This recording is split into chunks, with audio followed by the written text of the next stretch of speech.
പക്ഷെ നിങ്ങളോട് എനിക്ക് വലിയ ബഹുമാനം തോന്നുന്നു കേട്ടോ. കാര്യം അമ്മയാണ് ഏറ്റവും പരമായ സത്യം ഈ ലോകത്ത്. അമ്മയ്ക്ക് തുല്യം ആരുമില്ല. ആ അമ്മയെ തേടി നിങ്ങൾ ഇറങ്ങി എന്നുള്ളത് ചെറിയ കാര്യമല്ല അവിടെ. കാരണം അമ്മ നിങ്ങളെ അകാലത്തിലെ പല സ്ഥലത്തായിട്ട് കൊണ്ടുവിട്ടെങ്കിൽ പോലും ആ അമ്മയെ നിങ്ങൾ അന്വേഷിച്ച് നടക്കുന്നു എന്നുള്ളത് ചെറിയ കാര്യമല്ല. ഈ അമ്മ യഥാർത്ഥത്തിൽ വീട്ടിലിരിക്കുകയാണെങ്കിൽ അമ്മ നിങ്ങളുടെ സ്നേഹം കണ്ട് കണ്ണ് നിറഞ്ഞു പോകും. അങ്ങനെ ഒരു അമ്മ എവിടെയെങ്കിലും ഇരുന്നൊന്ന് കണ്ണ് നിറയുന്നുണ്ടാവും. ഇതുപോലുള്ള അനുഭവങ്ങളുള്ള അമ്മമാർ ഒരുപാട് കാണും ഈ ടെലിവിഷൻ ചെല്ലുന്ന സ്ഥലത്തൊക്കെ, അല്ലേ? നിങ്ങളുടെ നാട്ടിലൊക്കെ ഇല്ലേ? ഉണ്ട്. അമ്മയെക്കുറിച്ചുള്ള താങ്കളുടെ മനസ്സിലെന്താ? കാരണം അമ്മയെ കാണാൻ പറ്റിയില്ല. 1.5 മാസം പ്രായമായപ്പോൾ തന്നെ അമ്മ വേറെ ആർക്കോ കൊടുത്തു. പിന്നീട് കുറേ കാലം കഴിയുമ്പോൾ എൻ്റെ അമ്മ ജീവിച്ചിരിക്കുന്നു അറിയുന്നു. അമ്മയെക്കുറിച്ചെന്ന് പറഞ്ഞാൽ ഓർമ്മയെന്ന് പറഞ്ഞാൽ ഞാൻ പാല് കുടിക്കുന്ന പ്രായത്തിലാ എന്നെ അമ്മ ഉപേക്ഷിച്ചത്. പിന്നീട് എനിക്ക് കുപ്പിപ്പാലൊക്കെ തന്നു വളർത്തിയാലും പിന്നെ എനിക്ക് ചോറ് വായി ഉരുട്ടി വെക്കുമ്പം ഞാൻ പാല് കുടിക്കുന്ന ഓർമ്മയിൽ വായിൽ ഇങ്ങനെ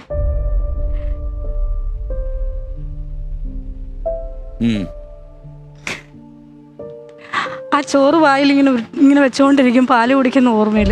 പക്ഷെ ഇപ്പൊ കാണുമ്പോഴും ഞാൻ ചോദിക്കും എന്തിനാ ആ പ്രായത്തില് ആ 1.5 മാസം എന്ന് പറയാൻ.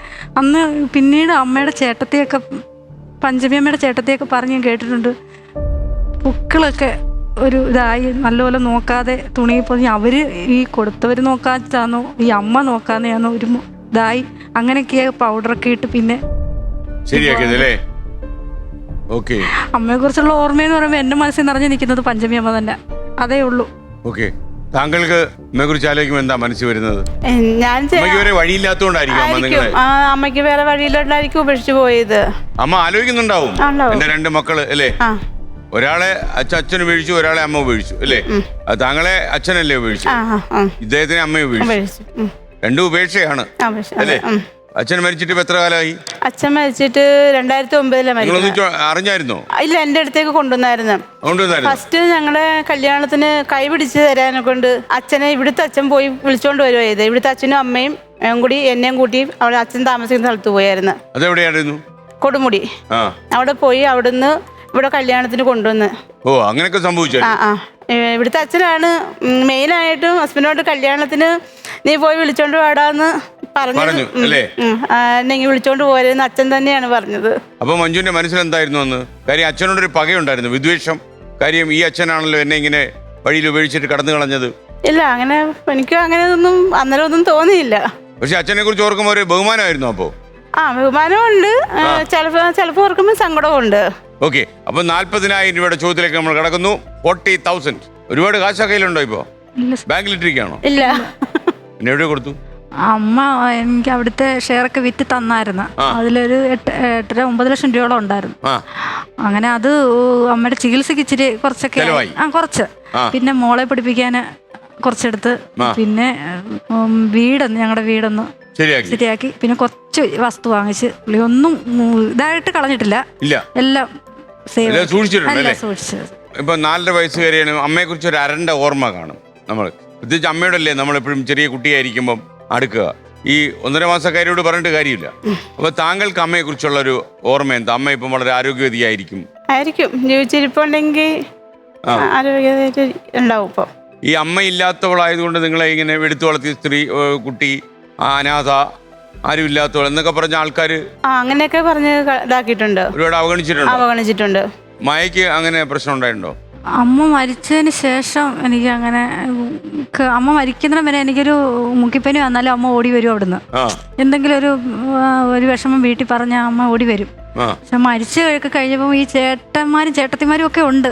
അവരൊക്കെ എനിക്ക് നല്ല സപ്പോർട്ടും കാര്യങ്ങളുമാ. ഇപ്പോഴും ഇന്നും അവരെന്നെ നല്ല ഇങ്ങോട്ട് വിട്ടതും നല്ല സന്തോഷത്തോടെ പോയി. ഇപ്പോഴും ഒരു ചേട്ടൻ ഇങ്ങോട്ട് കയറുന്നതിന് മുന്നേ വിളിച്ച് ധൈര്യമായിട്ട് കയറിക്കോളാൻ പറഞ്ഞു.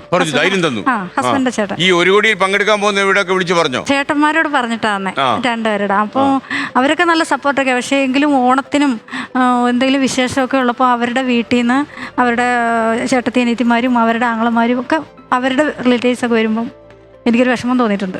ആരുമില്ലല്ലോ അങ്ങനൊരു. പക്ഷെ അവരെ എന്നെ അകറ്റി നിർത്തിയിട്ടില്ല ഒരിക്കലും ഇന്ന് വരെ. നമുക്ക് മനസ്സുകൊണ്ടൊരു തോന്നൽ അവരുടെ ആൾക്കാരും അവരുടെ ബന്ധുക്കളൊക്കെ വന്ന് എല്ലാവരുടെ കൂടി ഇരിക്കുമ്പോഴും. പക്ഷെ എൻ്റെ നാട്ടിൽ എനിക്ക് ഇന്നും ഞാൻ പറയും, ഞാൻ വകയാറും അവിടെ നിന്ന് വളർന്ന നാട്ടിൽ ആ നാട്ടുകാരും അവരോടും എൻ്റെ മാമന്മാരും മാമിമാരും അവരോടെല്ലാം ഇന്നും എനിക്ക് എന്നും കടപ്പാടേ ഉള്ളൂ.